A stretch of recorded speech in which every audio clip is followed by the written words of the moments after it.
Wonderful. Well, good morning, good afternoon, good evening to our friends in Kenya. I'm really excited to speak about this amazing itinerary. It's an itinerary that when speaking with families or people, it's just incredible. It's such a well-balanced itinerary when it comes to the educational content, the conservation, the cultural immersion. I really, really believe in this itinerary. We just get such great reviews as well. So I'm excited to have Martha and Lincoln, who are our partners on the ground, actually executing this itinerary for our travelers, to be able to be here and speak a little bit more in depth, so that we can, yeah, tell you a little bit more about it. So I'll introduce myself. I'm today's host for our Coffee with DC.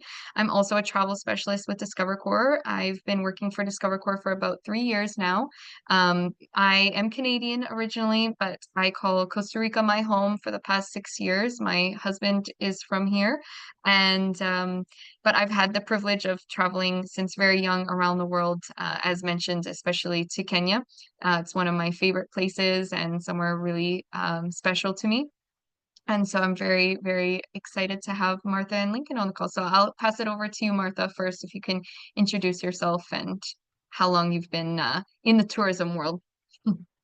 Thank you, Lynn. Yeah, as you can see, my name is Martha Njoroge. I'm a Kenyan and a very proud one. Kenya is an amazing destination, and I'm happy to be part of the Kenya operations for Discover Corps. And yeah, so I'm happy to be here just to get to teach you a bit more about Kenya and the trips. And yeah, I have been in the travel business for the past nearly 4 years now. And I've had some background in reservations management and now working as a program designer, designing such trips and others. And so I have some solid foundation to design and also run some trips in not just in Kenya, but in East Africa. So yeah, I'm happy to be here and to share more about this. Awesome. Thank you so much, Martha. And you, Lincoln, do you mind introducing yourself? Yes, thank you, Lynn, and good morning, everyone, and good evening for those who are joining in the evening. So yes, as my name is Lincoln, as been mentioned, joining you from Kenya, and I would say like Martha, proudly Kenyan. This is where I grew up, schooled, and now working. So I'm proud to call Kenya my home, and this is, I just say, it's a beautiful country, very diverse in different elements. Talking about myself, I I lean towards matters nature. I love wildlife conservation and all that comes with it. And also it happens to be my area of formal training. And I'm very passionate about the environment and taking care of the environment because I believe as an individual, I have a part to play in making this world a better place, not just for ourselves, we are here now, but also for the future generation. And I guess because of this passion and training in the field of wildlife and conservation, it drew me to what I'm doing now. So I've been in this particular space for about maybe 15, 16 years now. So initially in the earlier years, I was very much involved with the actual running of trips on the ground, that being out guiding these trips and making these experiences to be rich for the travelers.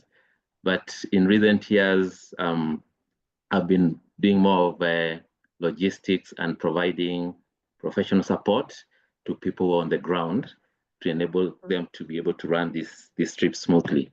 But still, my favorite bit is being out there and experiencing it out there in the field.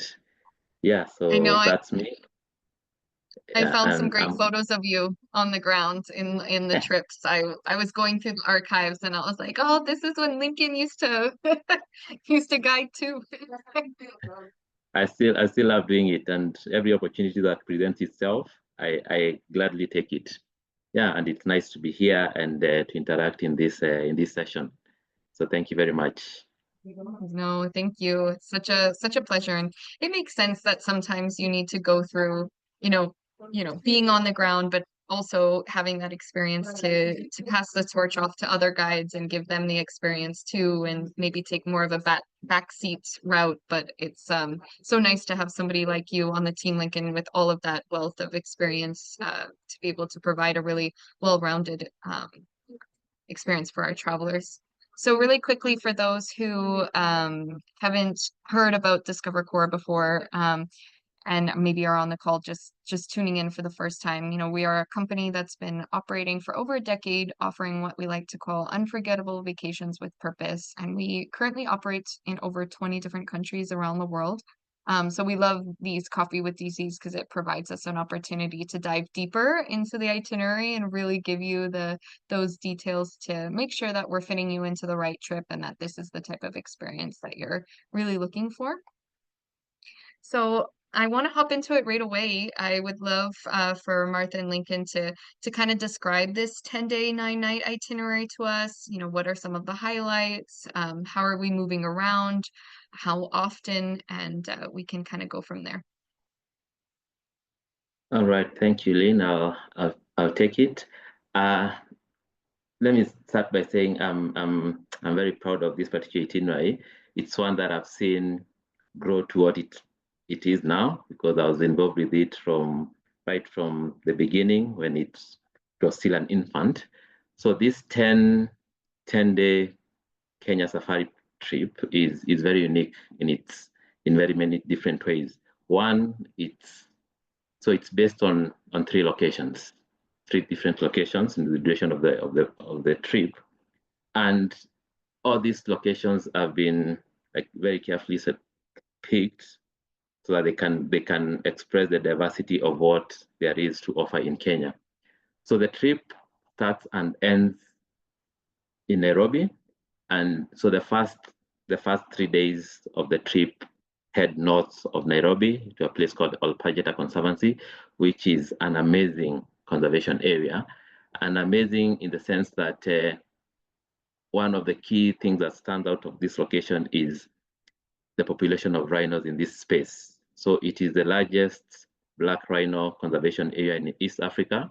They have about 130 black rhinos, the largest population in the region. And also it is very unique because it's home to the last 2 northern white rhinos.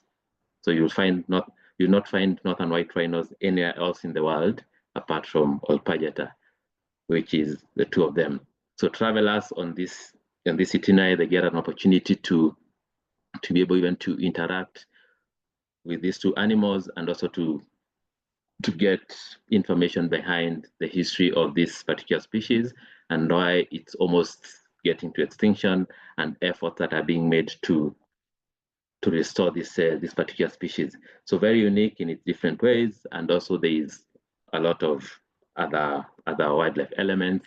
And also another key part of this section of the itinerary is also the interactions with the people who make it happen. So there is a lot of behind the scenes conversations that go on with the people who work in this space, getting to understand what they do and why they do it. So very, very meaningful engagements are had on these 3 days. And then from there, it comes down to back to Nairobi, and there's engagements in the outskirts of Nairobi. And one which is worth noting and a highlight is visiting the elephant orphanage, which is housed just at the edge of the Nairobi National Park. And this orphanage is for baby elephants who've been rescued after they've lost their mothers, one or the other, but they get rescued, they're given nursery care, and then eventually they're released back into the wild when they are able to sustain themselves. So it's been a very successful project, and we are always very proud to partner with them and to be able to take the people there to hear about this story and be part of this story. Because another thing is by visiting this orphanage and being able to contribute with the fee to this orphanage, we are contributing to the running of the infrastructure in there. So it's very successful, been running for a couple of years since the 70s. And yeah, it's part of this itinerary. And also within Nairobi, tied into other things like visiting the Giraffe Center, which is another great initiative of taking care of a rare species of giraffe or subspecies of giraffe in Kenya. And yeah, and also contributing towards that. So that forms part of Nairobi, where 2 nights are spent, and then on the 6th day of the itinerary, that's when there's a transition to the Masai Mara, which is like southwest from Nairobi. So this is a journey that takes maybe about 5 hours to get to the Mara. And then again, this is an amazing landscape. We talk about vast savanna plains, what you see on documentaries, that's typical of what the Masai Mara is. And the beauty of the Mara, again, is the diversity of wildlife in this place. So wildlife is not only confined to this conservation area in the Mara, but you find wildlife in a lot of these spaces, including in the community areas. And it's amazing because this is one area that the communities have managed to coexist in harmony with wildlife. So by being in that space, you get to appreciate the value of that coexistence. So the 4 nights that I spent there, it's amazing experiences, not just of wildlife, but also of interactions with the communities. And in this particular space, majority of the interactions with the natives, the Maasai community, who are proudly owners of the land where this wildlife traverse, and it's a great experience that surely anyone who comes to Kenya, they would want to visit this space and be able to interact in different ways, as much as also experience the vastness of the place and the wildlife. So after the Mara, so that comes to the 10th day of the itinerary, that brings people back into Nairobi, and then they are set for onward travel or heading back home. So very briefly, in a nutshell, that's the overview of the itinerary, touching on just a few highlights. Thank you. No, that's super helpful, Lincoln.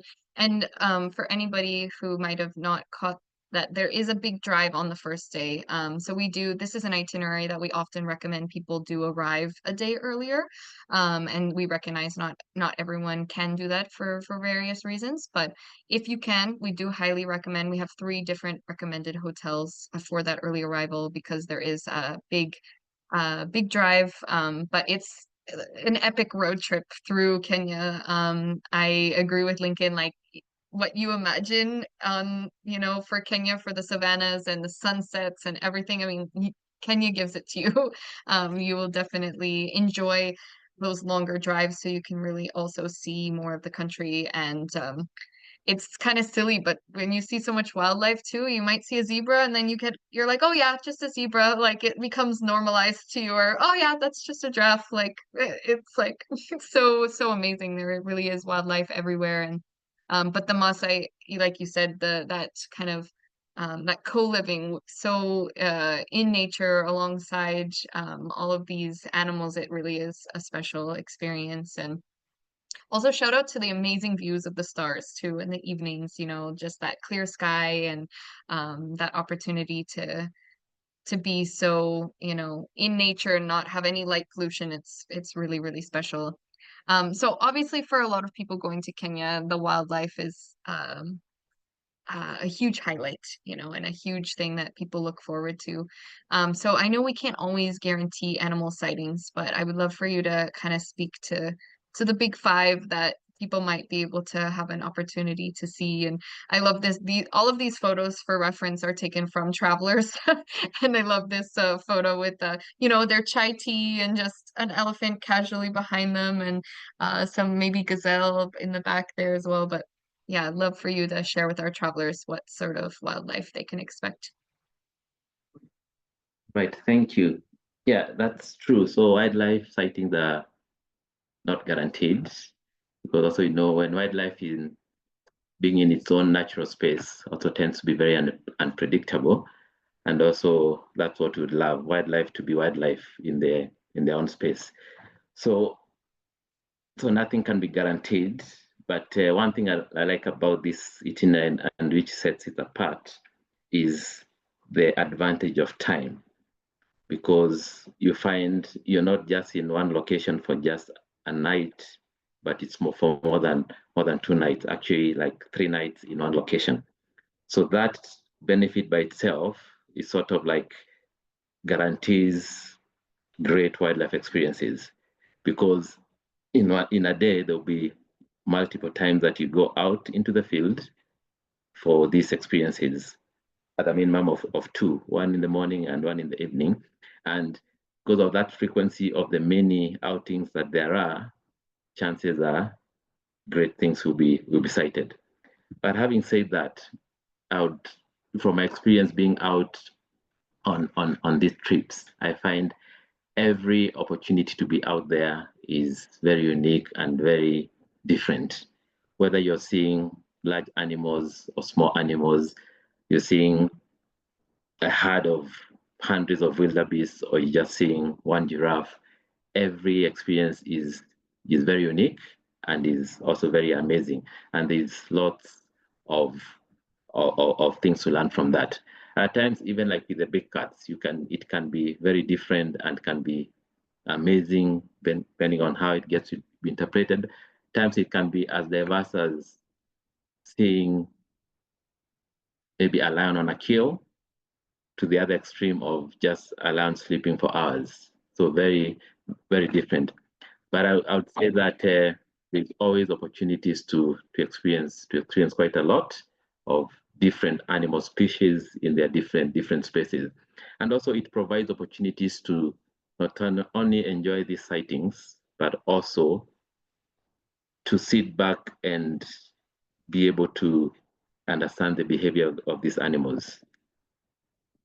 With the guides that we have, they'll be able to interpret all these things, and it might give a different eye to that animal after you've had this experience. So great wildlife experiences, great encounters, very varied, very dynamic in their different ways, but all of them to be enjoyed in the duration of this particular trip. Yeah, for sure. No, and I always say this, but we depend on wildlife, but wildlife might not depend on us. It's on their timeline, whether they want to, like you say, sleep all day or go on a hunt and let us in on their secrets. But it's I think you're in for a treat, definitely, in Kenya. There's just so much to uncover. Even I remember the birds. I was like surprised to see some beautiful birds while I was there, and really it's just incredible. And the elephants, I share this story a lot. We spent like almost an hour with one elephant, and we were like, wow, just one elephant, this is so amazing. And we were able to get very close and sort of observe it eating and doing its thing. And then we take a corner and then there's like 20 elephants, and we spent like an hour with this one elephant for so long, and then you're like, oh my gosh, there's a whole community over there. So really it's amazing, just the type of wildlife that you can encounter and how close and you can get, obviously in an ethical way, but it's such a special place. And I know for many as well, this cultural element, when I'm talking about this itinerary, I do tell my travelers it really is well balanced with conservation, community engagement. Like, you get to meet people, you're not just in a safari vehicle the whole trip. So I'd love for you to tell everybody a little bit more about the Maasai community and like how we interact with the community during this itinerary and what people can expect from that experience as well. All right, thank you once again. And I'll say from even a personal perspective, this is one special part of the itinerary that I look forward to and have an opportunity to be out with the group, because you don't get so many such opportunities to interact with authentic communities of authentic families out there. So I would say, so the Maasai community is one of course, the most renowned communities in Kenya, and reason being the ability that they've been able to sort of like preserve their culture this far in this modern age. So, and it's a community that is very open, and they are always willing to interact and to engage with people. So with this particular engagement that we have on one of the evenings in the itinerary, we do visit homes or homesteads that are around these conservation areas that we will be hosting the travelers. So these are people who've lived with wildlife for a very long time. These are also owners of the land where the wildlife lives, and so they understand a lot about wildlife and living with wildlife. I find this engagement to be very rich because we are visiting a normal home whereby, so it's not been curated for visitors to come and visit, but it's a family that has been kind enough to open their space to be able to share what they do with us. Very rich in the sense that through those interactions, you will even find the interest, even the family themselves, they are very interested in getting to know about other cultures. So it's not just an opportunity for we people who are visiting to just ask questions and try to understand about the culture that you are visiting, but also these members of these families, they are also very keen to get to know about where we come from, how we do things. In some cases, you've had people like ask the locals ask the people who are visiting about their families back at home, and because family is very core to the Maasai, so they will also be keen to learn about these things. So I consider this to be an opportunity for people who want to grow in their intercultural competence, and also to get to know about how to interact and coexist with other people from other cultures. Yeah. And often, even after we visited these communities, we've had conversation continue several days after this particular visit of how that particular experience made meaning to the travelers. So I always encourage people when visiting to these homes to come with open minds, be ready to learn, and also importantly, be ready to share with these people because they are as keen as we are to know about other cultures and interact with the people from around the world. So yes, a very rich experience and a very good one to engage in. Thank you.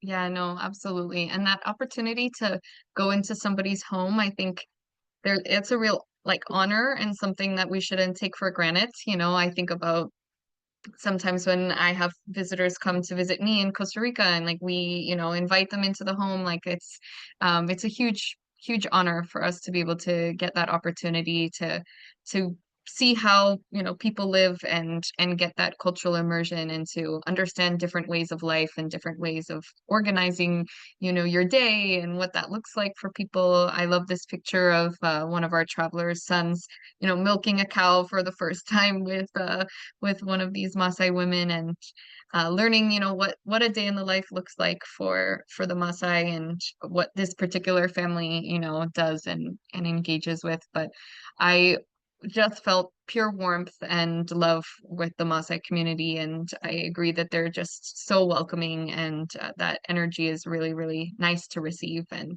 special for, I think, a lot of people to experience. So you mentioned already, Lincoln, this, for you, this itinerary is really special because it adds those elements of conservation and adds, a little bit, it goes a little bit further than just the typical tourist experience, perhaps. And that's always our idea at Discover Core. And so I'd love for you to talk about the conservation efforts that go on in this itinerary. And I know we have a few hours or an hour or two of kind of volunteer service. So maybe you can speak to that element as well. Yeah, great. Yeah, so also this is another part of the itinerary that very passionate about, because also apart from just engaging in the actual activities, also we end up being very intentional to provide a lot of context into what's being experienced and what's being done by connecting the travelers with either the individuals or groups who are doing the actual work. So like in all these conservation areas that we visit, we end up meeting the people behind those scenes that I'd mentioned earlier.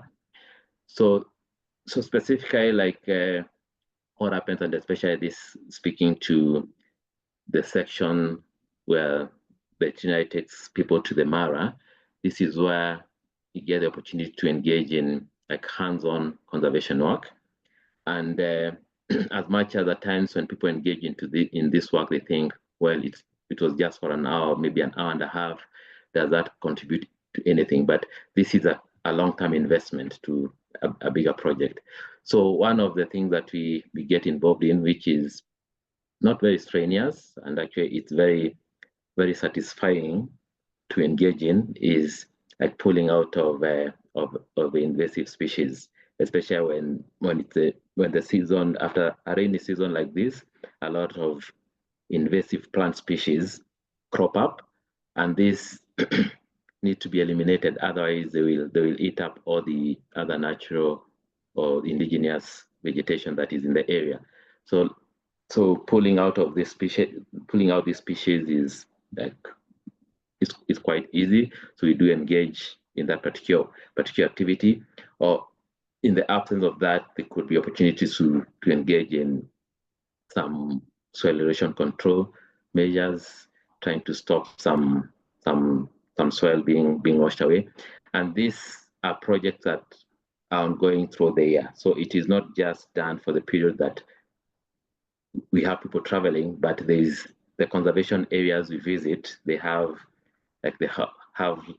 long-term work plans to do these projects. So we are contributing to a bigger part of a plan that these conservation areas are rolling out.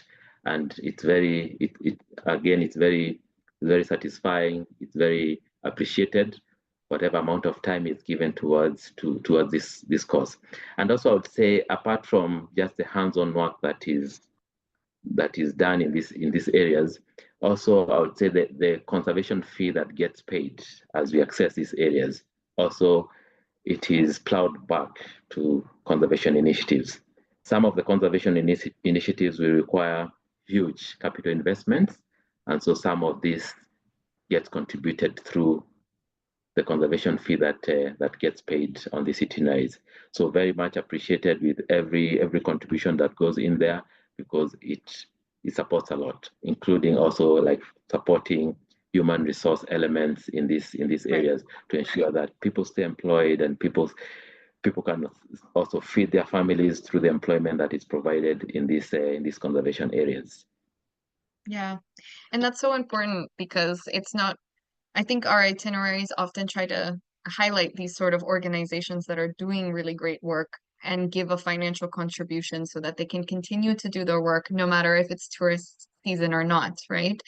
So I think this model of what we like to call regenerative tourism, where you're actually hopefully, you know, leaving the place a little bit better than maybe when you arrived, and whether if that's just an hour or 2 hours of service, I think, you know, it's better than nothing, and it can kind of inspire something in you to also maybe go home and be more active in your community. And that's what we hope one will do, and to look at spaces differently and recognize that, you know, with more hands, a lot more can be done. But I love that you know, recognize that we get a sample into work of people that they do this all day, every day. And that financial contribution is important for people to be able to feed their own families and continue their work and the legacy that they're building through these conservation efforts. And like you said, it's a long-term project. It won't happen overnight. It's years and years in the making. And I love that our travelers get to meet leaders of conservation and actually get to meet the people behind these important projects. So really grateful for those relationships that you guys have and are able to build that for our travelers.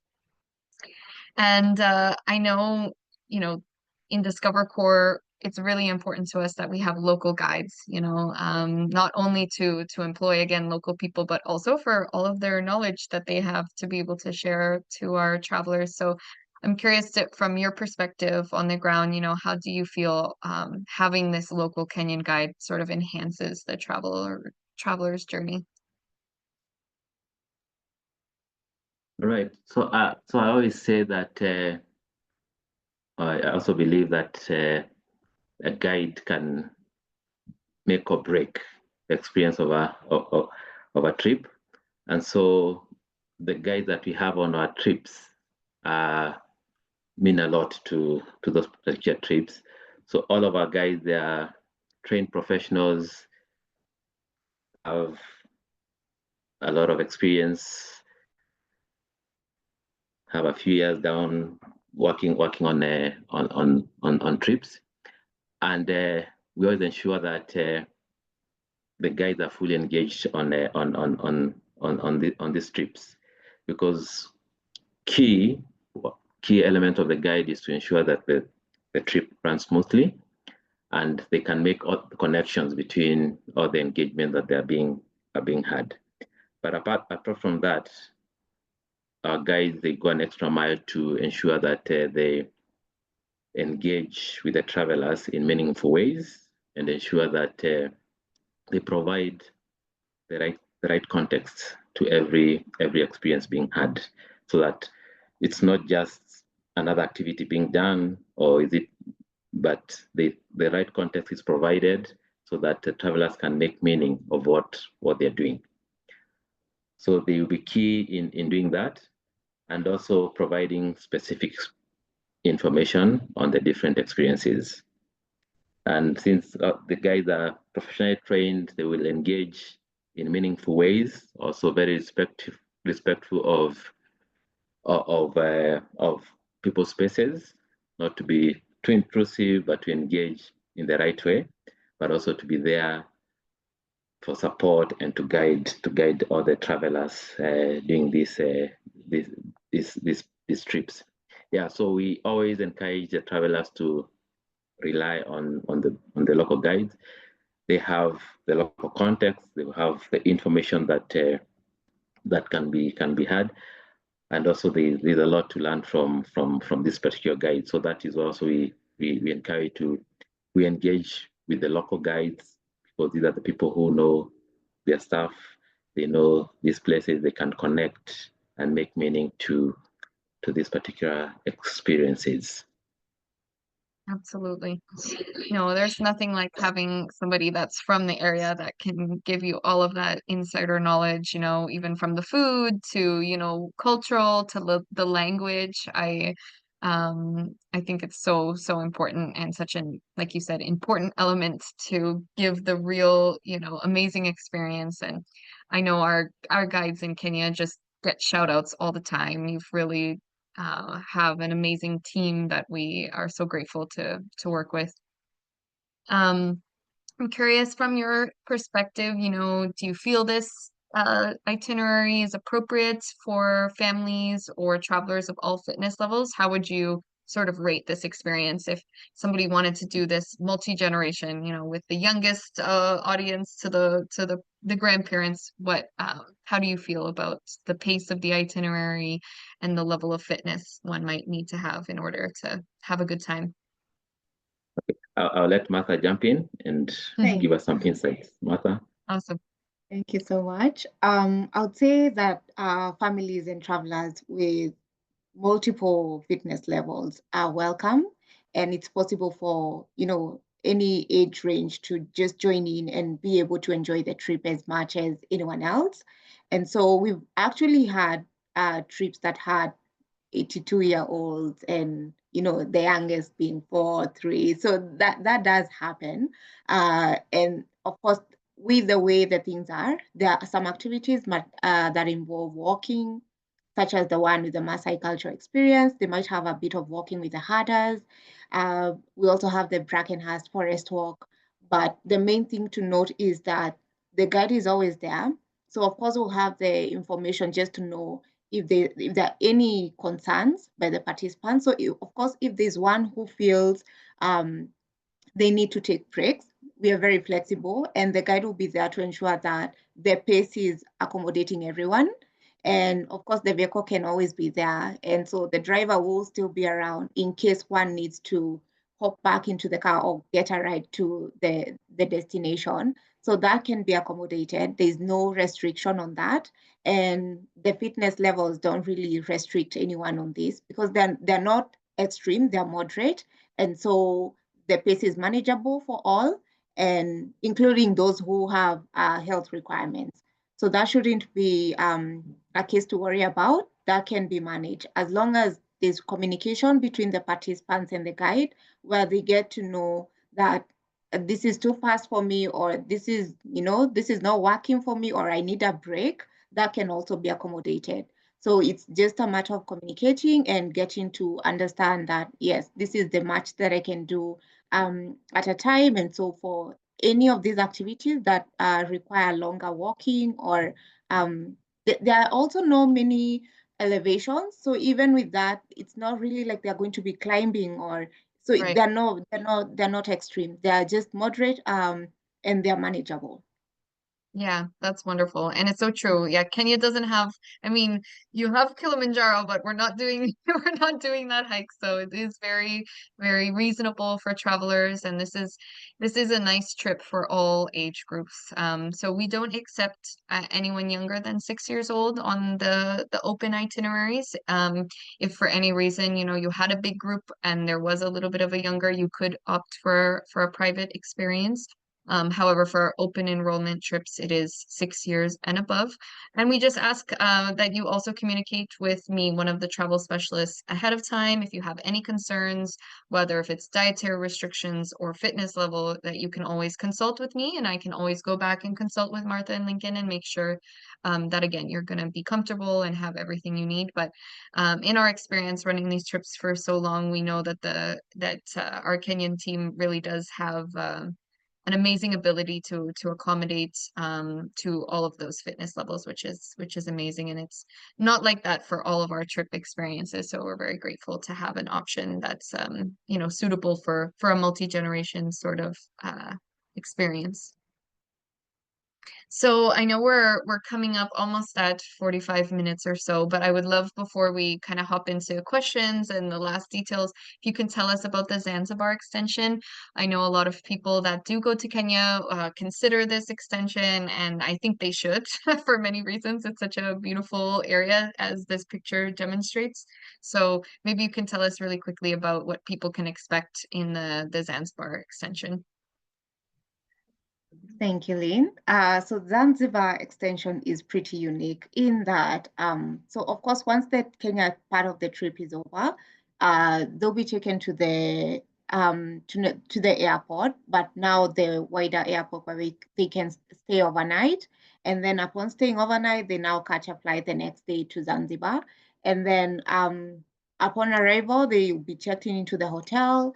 And we're talking about high-end accommodations where they stay, they check in and then have lunch. After lunch, because normally we book their morning flight to enable them to have ample time to do their day's activities, which now includes Stone Town tour. And of course, Stone Town is known for its history, the culture, the architecture. So there's so much to learn and to experience in Stone Town. And so that's a beautiful walk that they take through. Just getting, Stone Town doesn't have a lot of movements with vehicles. It's mainly walking. So you'll get to enjoy and interact with people and get to see the buildings, which go way past generations, and they're always never changing. So the structures are always there, just some few renovations, which are very minimal, because again, the government doesn't allow them to just do renovations as they wish. And so the rich culture and architecture and the culture and everything in between, they can get to experience that in the Stone Town tour. And then now from there, they get to have an overnight in Stone Town, and the next day they have a Prison Island visit. So that's an island that is a home to giant, if I may call them that, giant tortoises. So they get to have to get to see that, get to know about the history about the Prison Island itself, and get to do an excursion. If they want, they can snorkel. And if they don't want to snorkel, then they can get back on the boat. And then now they go back to Stone Town, have lunch, and then head to Nungwi. So Nungwi is where they have ample time to just enjoy the beach or do optional activities such as snorkeling. They can also go out and do the evening cruise, or they're just free to organize with a guide about any extra optional activity they may wish, including also going to Jozani Forest, which is along the way. And of course, they'll be driving, but that can always be arranged with the guide.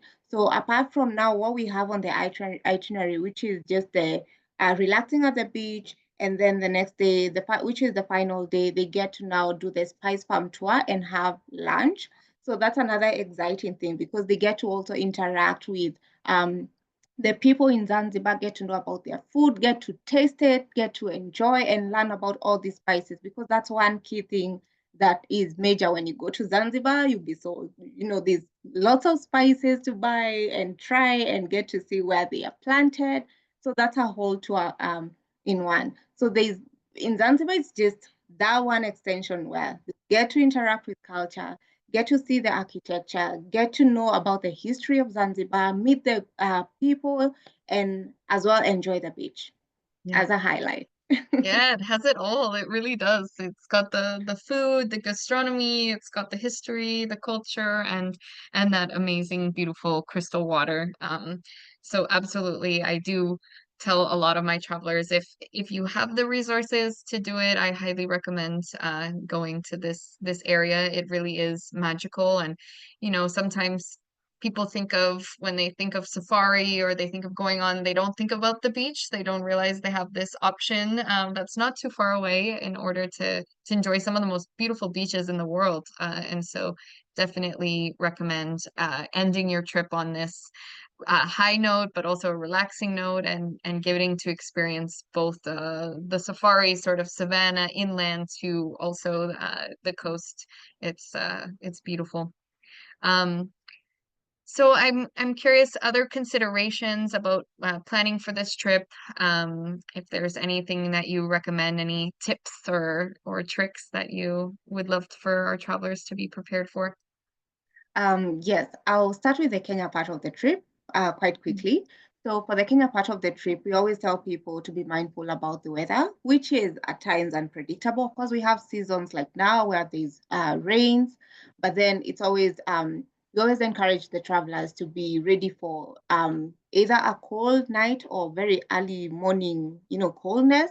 So just to have something warm with them in order to keep warm at such times, or even to have um, that covering that you're not feeling cold or shivering, or you're just comfortable in your own clothing without having to be extremely overpacked and neither too light. And so that's one of the considerations, just to keep in mind that the weather might change. And of course, during game drives, if it's an early morning, of course, there's going to be chilliness. And of course, if it's in the evening, as the dark comes in, then of course there's going to be also chilliness. So that's just one of the considerations. And the road travel. Of course, we've mentioned that before, that there's Ol Pejeta, where you have to come from Nairobi. That's about nearly 4 hours or slightly more, depending on how they take paces or breaks. And so that's one of the other considerations, but also keeping in mind that the guide will be there. And so if there's need for any stops, they can always be made. But yeah, they need to be aware that there is going to be that drive time. And of course, for the Mara part of the trip, that's about 6 hours. And so it's a long time on the road, but they should be prepared for that, and also to understand that they're there to say we need a bathroom break or we need to stretch, and that can be arranged. Yeah. And another consideration would be the dressing, going back to that, but because East Africa is very conservative, and so we would recommend a casual safari wear where people feel comfortable, but at the same time it's conservative.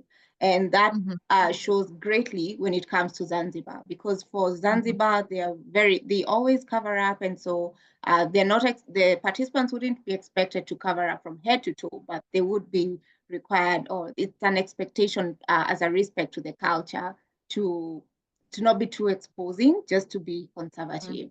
Yeah, so that's another thing. Not that anyone will come to them and tell them, hey, I don't like your outfit, but it's just a respect to But the it's a risk. Yeah, absolutely. And that's part of, again, traveling with respect and adapting to where you're going, and allowing yourself to engage with how locals do it, and I think that's a great recommendation. And you're right. I mean, my first time in Kenya, I didn't think that they would be so cold because you were so hot during the day, but then in the evening you want like a little warm pack in your bed sometimes, and it does get a little chilly.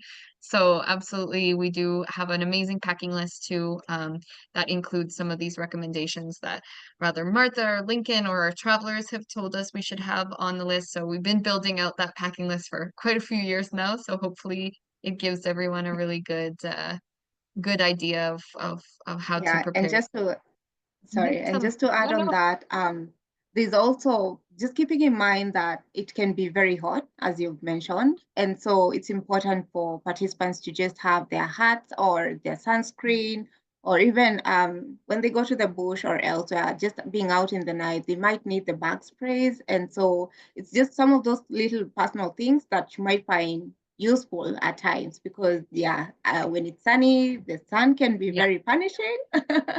So it's Yes. just keeping in mind about the small personal things that you might find useful on a trip. So just a reminder on that.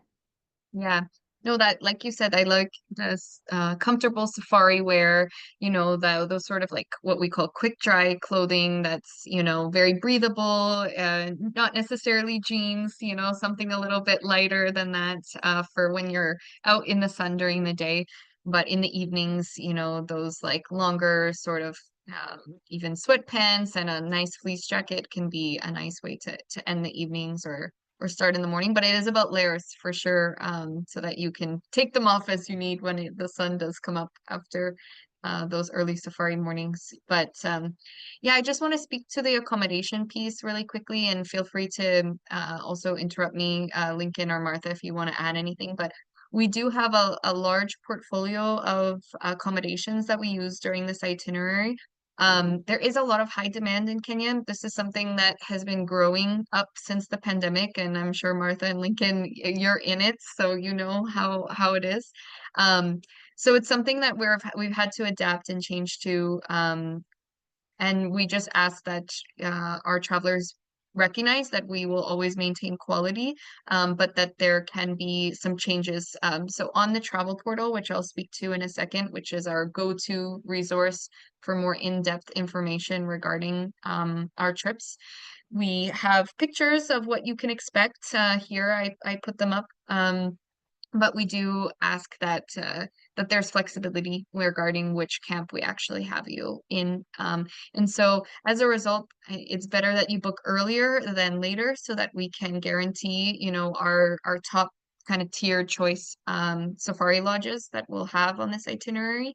But there is some flexibility, and it can vary up to 30 minutes essentially from where each camp are.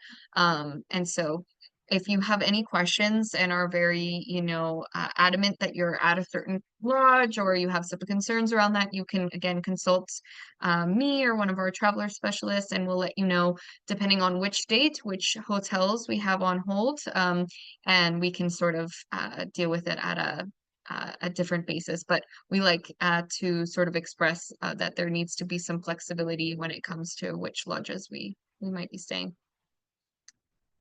Um, and so again, just reiterating that it's really important that you get your booking in, hopefully at least 6 to 8 months advance for this trip experience, so that we can give the best experience to you. It's not impossible if you want to book more last minute. In fact, there is still some availability for Kenya this summer, but it's very limited. We have very few rooms still on hold. I was speaking with a family yesterday on summer travel. So hopefully we can get you in on the trip for the summer. It's still possible, but it is a trip that does take a lot of sort of prep work as well when it comes to preparing for your visas and getting your yellow fever vaccination, and sort of there is some pre-departure elements that you want to consider in your planning. And of course, there's a long flight and getting those flights coordinated and all of those details. But I did put up here on the slide This is directly taken from our website. So if you go to the Kenya page and you scroll all the way to the bottom, you will see 2025 and 2026 dates if you want to reference it there. And you can always call in and ask me how the trip is shaping up to look like, what the demographic, who's in there, how many people. I'm happy to work with you and give you all of those details.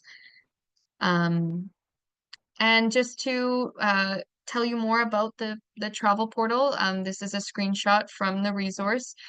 So we have all of our trips listed on the left-hand side. You can come to the Kenya page. There you will find the itinerary. You'll find more information around the extension. You'll also read about if this trip is right for you, some of those sort of what makes this itinerary unique to make sure that it's aligned with what you're thinking. Also, the flight information and early arrival, when you're expected to arrive, if you want to arrive early, where can I stay? All of that information is found on here, along with the accommodations and, weather and packing lists, currency and tipping guidelines. So this really is your go-to resource for everything. We have a pre-departure coordinator. Her name is Claudia. She's not with us today. She's has some time off, but she's an amazing resource for you to prepare you. So the travel specialist, we work to fit you into the right trip and right trip dates. And then there's this handoff to the pre-departure team where you can call at any time if you have any sort of concerns or need some recommendations. Claudia will be there, always consulting with Lincoln and Martha as well in the background to make sure we give you the most accurate information to prepare you for the trip. So I want to hop in to give everyone questions. Please feel free to start typing in the chat. But I do like to take this opportunity to also kind of highlight like what's included, because often people are like, okay, what's actually included in this trip experience? What am I paying for? So of course, you have that local guide, you have the accommodations, which is a range of charming properties that we use. Meals and of course drinkable water throughout the trip experience, reliable and comfortable transportation, admission and entrance fees to all places included in the itinerary. As Martha mentioned, for Zanzibar, there might be some sort of add-ons that you can do or choose your own adventure sort of elements, but it's very clearly stated on the itinerary so you know what to expect. So what's not included that you have to budget in for is your international airfare, right? If you are doing the Zanzibar extension, there is a flight supplement fee that we coordinate for you. That is part of our, booking process. So you would go internationally into Nairobi and then depart from Zanzibar. So again, if you have any questions about those logistics, we're happy to walk through it. We also have a flight partner known as Wings Travel that can help with your complex travel plans or help you. You can say, I'm considering this trip to Kenya with Discover Corps. Get me a quote for my family and I, or just myself. And it's free to work with them to at least get a quote. You also need to consider visas and vaccinations. Those are extra charges. All information regarding those details are on the travel portal. But we do have a service known as G3 Services. They help get the visas. They've been incredible with the families that we've worked with for Kenya. It's one thing to apply for a visa just for you. It's another thing to do it maybe for your whole family or things like that. And that's a service that's we highly recommend to use. Just for a little bit more money, they handle the whole process for you and kind of take that off your plate. And then, of course, alcoholic beverages, room service, laundry service, and gratuities, those are not included. But the idea really is to give you, for the most part, an all-inclusive experience. And so you don't have to really take out your wallet throughout the trip unless you're, again, tipping your guide or buying a beverage. So yeah, if anybody has any questions, feel free to throw it in the chat. So far, I don't see anything at the moment, but I also just want to take a moment to thank Martha and Lincoln for joining us and being a part of this really important webinar to educate our future travelers on what they can expect when they come over there and meet the team and be a part of the journey. Thank you so much for having or taking the time. I know it's late over there, so it's always hard to find the perfect time, but really, really grateful that you were able to do it. So I'm not sure if oh, thank you. not sure if anybody has a question. There's no bad questions, but be more than happy to answer them. Also, if you think of it later today, you're like, oh, I should have asked this, feel free to email us, info@discovercord.com. You can find it on our website, and you can always schedule a time to talk with one of us. So our Calendly links are all there. You can book 15-minute sessions so that we can go over all of your questions and make sure that you have all of your concerns dealt with. So if nobody has any questions, I know we're at an hour here, so grateful for such a rich discussion with Martha and Lincoln. Really, really, really appreciate your time and energy, and hope you have a great evening and restful night for a big season this summer, and wish you all the luck with all of the planning and everything. Thank you very much for having us. No. Asante sana. Thank you so much. Karibu sana. No, so lovely, and we will be in touch. Oh, I think maybe we have a question here. Sorry. What is their favorite time of year to visit Kenya? We actually didn't tackle that. I meant to ask in one of the earlier slides. What would you guys consider the best time to travel to Kenya? I know it's hard. I know that it's a hard question because I've been so many times of the year and it's always great, but what would you suggest for different reasons? All right, that's a very good question, and actually it looks different for different people. So yeah, so based on different things. So one is there's people who like to travel when there's less traffic or less people traveling, and there's some who don't mind. So I would say, like during the summer months, it's that's the high season. There's quite a bit of traveling happening, but also that also coincides with I would say the magical moment, like in the Mara with the wildebeest migration. So that's why it's really famous, and so that would be a factor to consider and to see how to balance that. But basically, I would say there's no bad time to travel. Yeah. So and also so there will always be amazing experiences to be had, whatever time of the year people travel. Just consider maybe personal preferences, maybe what you'd prefer on your travel versus what you don't prefer. Sure. And I do think that a lot of people, when they're reading online, they'll see like migration seasonalities. And I think, would I be wrong in saying that like July, August, and also kind of a December timeline is what a lot of people might say, but it's not necessarily, again, always the best time. It's just maybe the most possibility of seeing more wildlife. Would you agree with that, or would you disagree, being on the ground there and with all your experience? Yeah, also it depends on the year, because also like Right. see because with wildlife spray in a place like the Mara, which is very vast and fenced and also connects with the Serengeti, really depends on seasons and how it happens. So that's why like now when you're having rains, we feel very blessed and know that you have a good year, because if there's good growth, that means wildlife will disperse very evenly. But if there's skewed rain, then wildlife will go to other places where there's better grades. So I would say in a normal year, when there's good rainy season, like the months of June, July, August, those are very good months to be on one of these trips, and especially to experience the vastness of the diversity of wildlife in the Mara. So that's a good thing to consider. And if people are keen on experiencing the migration, also that's a time.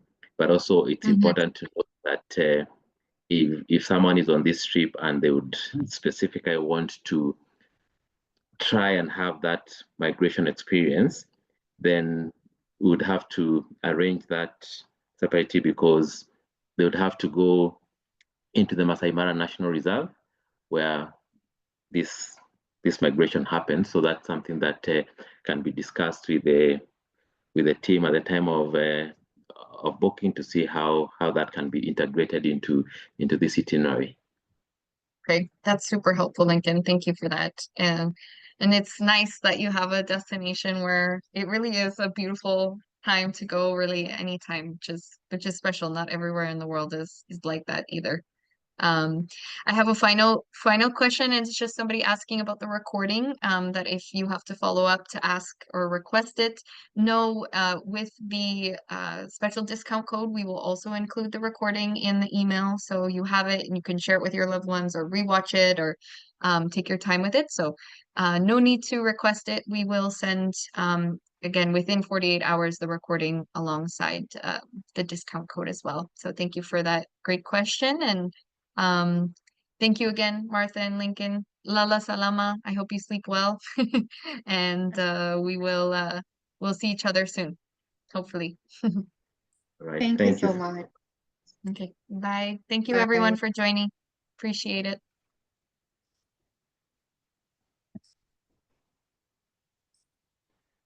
Bye.